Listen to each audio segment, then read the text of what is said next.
ये मुर्गियां एक एक करके अपनी खाल उतारती है, फिर रगड़ रगड़ के नहाती है और डांस भी करती है।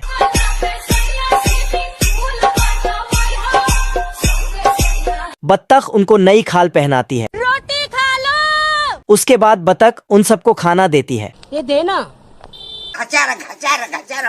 तो मुर्गियां उसे खाने लगते हैं। खाना होने के बाद बत्तख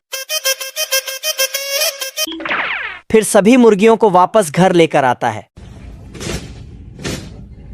और रास्ते में उन सबको गाने भी सुनाता है। अच्छा, ठीक है। मुर्गियां घर के अंदर आती है तो बत्तख उनके लिए गाना बजाती है। मुझे जाने दो। गाना के साथ फुल जोश में तबला भी बजाता है।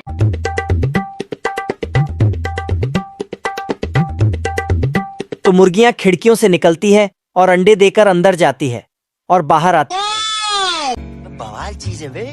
साला बत्तख जितना जल्दी जल्दी गाना बजाती है, मुर्गियां उतनी जल्दी जल्दी अंडे देती है। ये मुर्गियां तो बहुत ही टैलेंटेड है।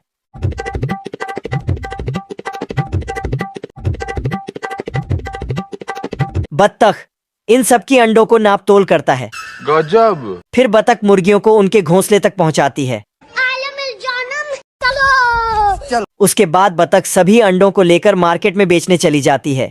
एक गिर जाता है तो उसे पकड़ लेता है। बत्तख अंडों को बेचने के लिए अंदर जाता है तो इधर लोमड़ा घात लगाकर बैठा है। मौका पाते ही अपनी सारी औजार उठा के मुर्गियों के घर तरफ चल देता है।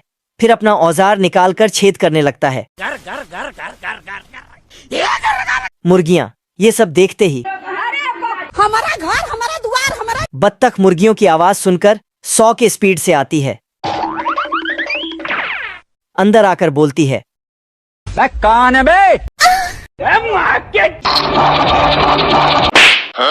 लेकिन बत्तख दौड़कर आकर देखा तो ये छपरी लोमड़ा है। अच्छा बेटे, टिकटॉकी हो। चुपके से आगे आता है और उसके थैले से कुछ निकलता है।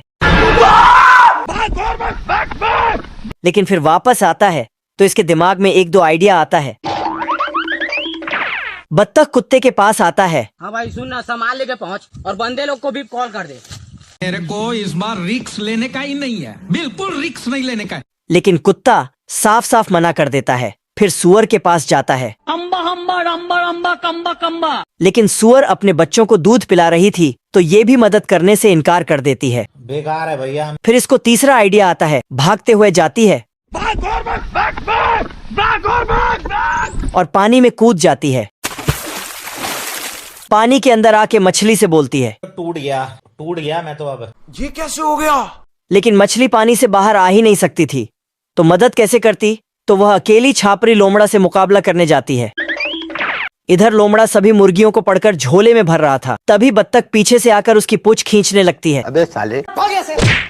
लोमड़ा ने मुर्गियों को भर के झोला उठाया और 9-2-11 होने लगा।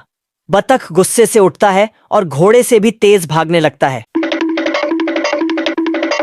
और पेड़ में सुरंग बनाकर निकल जाता है। इधर लोमड़ा मुर्गी का काम तमाम करना चाहता था, लेकिन मुर्गी कुल्हाड़ी को ही पकड़ लेती है।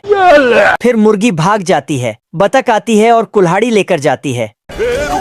इधर लोमड़ा मुर्गी के पीछे भाग रहा था। लोमड़ा मुर्गी को पकड़ लेता है। तभी बत्तख आती है तो फिर से मुर्गी फरार हो जाती है और लोमड़ा भी जान बचाकर भागने लगता है, लेकिन पेड़ पर जाकर टकराता है। बत्तख छापरी लोमड़ा के पीछे नहा धोकर पड़ जाती है। लोमड़ा जाकर पेड़ में चढ़ने लगता है, लेकिन बत्तख पेड़ को ही काटने लगती है, जिससे पेड़ छोटा हो जाता है और लोमड़ा ग्रेविटी को चकमा देकर भागे जा रहा था। तभी लोमड़ा को ख्याल आया। बत्तख लोमड़ा के ऊपर कुल्हाड़ी फेंक दिया तो कुल्हाड़ी लोमड़ा के पीछे भागने लगा। रास्ते में पेड़ आते हैं तो पेड़ को भी काट देते हैं, जिससे लोमड़ा का पूंछ दब जाता है और लोमड़ा बत्तख ने लोमड़ा की पूंछ का झंडा बनाया। आप कहाँ थे ज्ञानी बाबा? अगर आपको ये वीडियो थोड़ा सा भी पसंद आया हो तो एक प्यारा सा कमेंट जरूर करना।